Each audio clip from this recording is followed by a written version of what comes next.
খায়, একটু সিগারেট খায়, খৈনিখোরগুলো একটু কষ্ট পায়। আচ্ছা আমি একটা কথা বলছি, আপনারা রাগ করবেন না তো? আচ্ছা ধরলেন ইফতার করতে এলেন, ইফতার করতে এসেছেন, মসজিদে মসজিদে ইফতার হয়, হয় না? হয় না? এখানে হয়তো ইফতার করতে এসেছেন, কাঠি দিয়ে কারো বিড়ি দিয়েছে, কারো খৈনি দিয়েছে। কেউ তো বাড়ি থেকে দিয়ে আসে না, বুঝে না? কেউ কি বাড়ি থেকে দিয়ে আসে? বাড়ি থেকে দিয়ে সব দিয়ে আসে, কেউ পকেটে, কেউ গাঁঠি দিয়ে রাখে, বিড়ি খৈনি। আচ্ছা জি, তো কাঁচিতে কিংবা পকেটে রাখলেন বিড়ি বা খৈনি, নেশা কোনো অসুবিধা নেই, করছেন।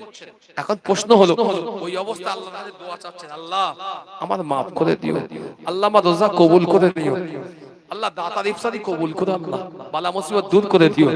আল্লাহ বলতে দেখ, পকেটে হাত দিয়ে দেখ, ফেরেশতা বলতে সব না আছে, পকেটে তো বিড়ি। আমি মিথ্যা বলছি না, আল্লাহ সাক্ষী রেখে বলছি। আমি এবছর একটা জলসায় গিয়েছিলাম নদিয়া জেলা, একজন মুরব্বী এই চাচার মতো আমার সঙ্গে মোসাফা করেছে। এখন